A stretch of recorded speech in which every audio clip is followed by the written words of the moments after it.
जय हिंद दोस्तों, स्वागत है आपका आज के इस फ्रेश वीडियो में। आज के इस वीडियो में हम आपको भारत के एक ऐसे वीर योद्धा की शौर्य गाथा बताने जा रहे हैं जो इंडियन एयरफोर्स के एकमात्र परमवीर चक्र विजेता हैं। हम बात कर रहे हैं फ्लाइंग ऑफिसर निर्मलजीत सिंह सेखोन की, जिन्होंने 1971 में इंडिया पाकिस्तान युद्ध में अपनी एक अभूतपूर्व वीरता का परिचय दिया था। तो समय न गवाते हुए बढ़ते हैं हमारे आज के इस फ्रेश वीडियो की तरफ। दिसंबर 1971 जब इंडियन कॉन्टिनेंटल में युद्ध के बादल मंडराने लगे थे, जब पश्चिमी पाकिस्तान ने पूर्वी पाकिस्तान में चल रही बंगाली फ्रीडम मूवमेंट को खत्म करने के लिए अपनी मिलिट्री को भेजा था, जिसके परिणाम स्वरूप पूर्वी पाकिस्तान में बहुत ही बड़ी मात्रा में नरसंहार हुआ था। तब पूर्वी पाकिस्तान ने एक पड़ोसी होने के नाते भारत से मदद मांगी थी, क्योंकि इस वजह से पूर्वी पाकिस्तान में बहुत ही बड़े स्केल पर ह्यूजिस क्राइसिस होने शुरू हो गए थे और तब भारत ने इंसानियत के नाते इस मामले में हस्तक्षेप किया। लेकिन भारत का यह हस्तक्षेप भारत व पाकिस्तान के बीच बहुत ही बड़े युद्ध का कारण बना, जिसे बांग्लादेश लिबरेशन वॉर के नाम से भी जाना जाता है। और यह युद्ध वेस्टर्न फ्रंटियर पर लड़ा गया, जिसकी शुरुआत हुई 14 दिसंबर 1971 की सर्द भरी सुबह से।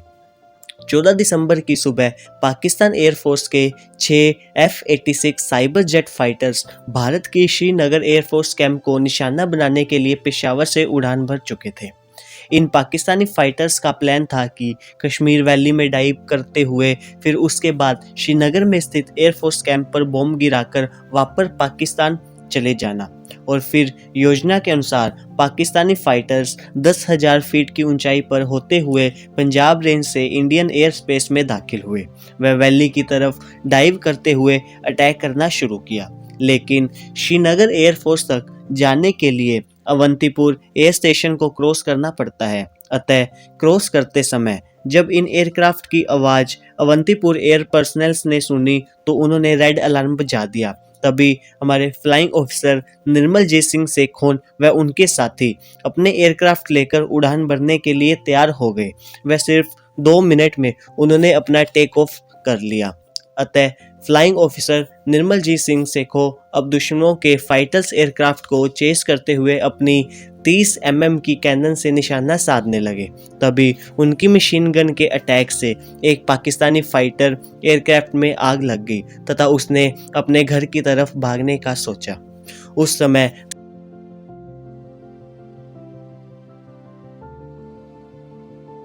भारत के पास उन्नत रडार न होने के कारण यह पता लगाना मुश्किल था कि कितने एयरक्राफ्ट इंडियन टेरेन में दाखिल हुए हैं। अतः पाकिस्तान एयरक्राफ्ट के 4 के झुंड में 6 एयरक्राफ्ट होने के कारण उन्होंने मौका देखते हुए निर्मलजीत सिंह सेखो जी के फाइटर को चेस करते हुए उन पर अटैक करना शुरू किया तथा बुलेट के अटैक से उनके फाइटर में आग लग जाने के कारण उनका एयरक्राफ्ट तेजी से नीचे की तरफ गिरने लगा। तभी उन्होंने इजेक्ट कर दिया, परंतु बहुत कम एल्टीट्यूड पर होने के कारण वे सर्वाइव करने में असक्षम हुए।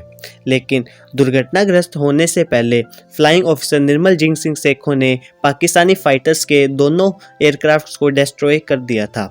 1948 के इंटरनेशनल एग्रीमेंट के अकॉर्डिंग किसी भी श्रीनगर के किसी भी एयरबेस पर डिफेंसिव एयरक्राफ्ट को तैनात नहीं किया गया था, जिसके कारण फ्लाइंग ऑफिसर निर्मलजीत सिंह सेखो कश्मीर के कठिन इलाकों में उड़ान भरने के लिए अनुकूल नहीं थे।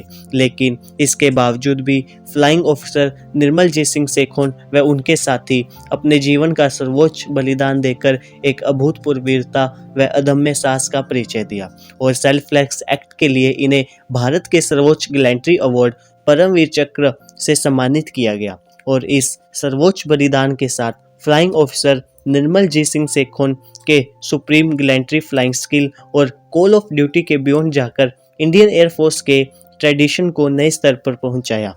अतः इसके 2 दिन बाद पाक आर्मी ने अनकंडीशनली सरेंडर करके इस युद्ध को समाप्त किया व इसी प्रकार एक नया देश बांग्लादेश के रूप में निर्मित हुआ। जय हिंद, जय भारत।